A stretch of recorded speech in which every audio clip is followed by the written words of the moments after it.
Okay, welcome to my shop. Figured I'd do a little quick video on how I install strings with my friend Dan. Hey, what's going on? Okay. First thing is, this being a Les Paul, you don't want to take all the strings off because this might fall off and the strings might change and screw up your setup. Okay, so I'll just do the bass string first. Okay. And then we'll do the others after that. When I'm doing a setup, I change them all at the same time because I'm going to change everything. But if your guitar is already set up, you don't want to take the slack. You need some clippers.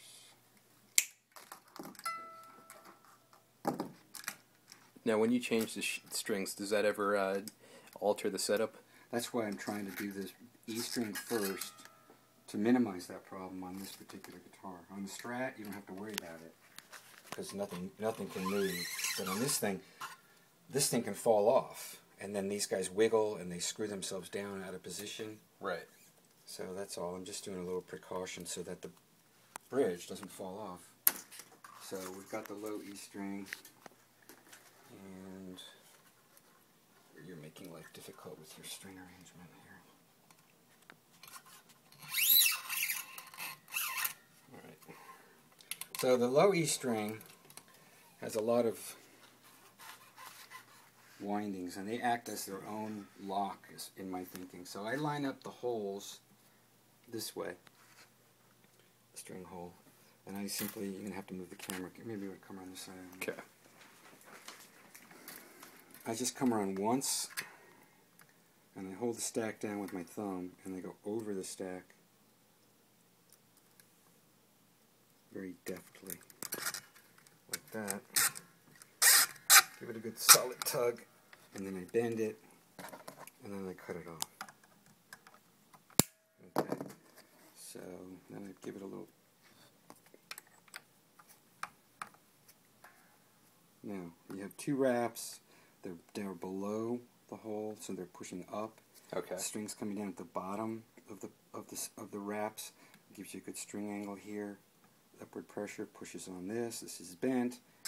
These have windings, so it's pretty much locked. Okay. So let me put it on here. Okay. So limp.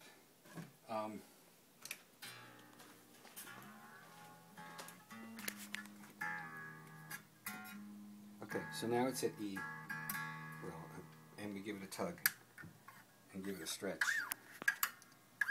Now hear how much it's dropped.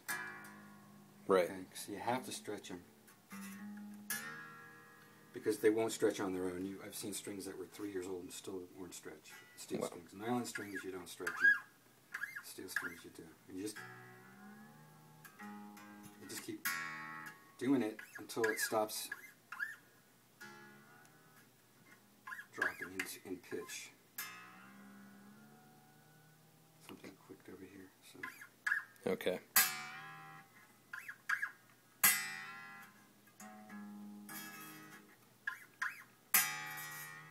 That's about enough for now, and then in a week you might want to do it again. Okay. Alright, so now we just pop the rest of them off. Now, the way you wrap the strings, it's different for the 3 bass strings versus the other high strings, right? Yes, I'll show you that. Okay. Because the upper ones don't have that winding, so they don't have their little self-locking properties.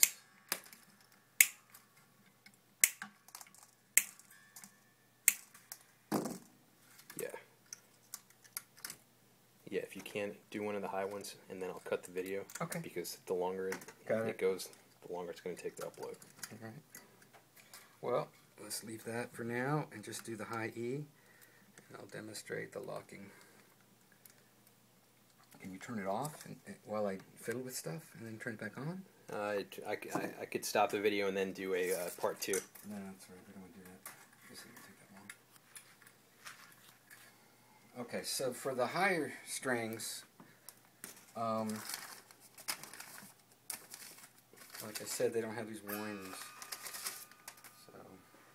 So for the A string, I go around once through and bend it. For the D string, I go around twice. Okay. Okay. You can put a locking tie on the D string if you feel like it. I've never had any complaints without but doing it the other way. Okay.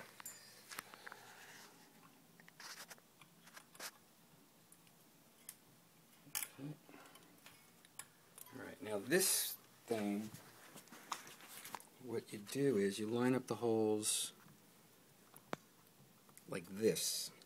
So, okay. Okay? Where's my winder? What did I do with it? Okay. I'm going to come in down the middle, go through the hole from the back towards the bridge. Okay? Make a little loop with my finger. Alright? I go out, under, and then wrap it back across. So now there's a little bit of a loop right here, and this string is holding it tight. Okay. And then I hold it like all pinched up in my hand like that, and I wind it down from the bottom. So I keep the string coming in at the bottom of the post because I want that stack to wind downwards so that the string's coming in at the bottom of the stack, again giving you the proper string angle. Okay, now this one you can't be as aggressive with the stretching. Uh-huh. But you give it gentle stretches and just keep doing it until the pitch stabilizes. Okay. Okay? All right. And then after you've put them all in and stretched them all, and I do it this one, this one, this one, then this one, this one, this one, so they're not in my way while I'm working on these guys. Okay. And then after a week of playing, you can stretch them again. Okay. That's all right. it. All right. Over and out. Thank you, Dan. Bye. Thanks.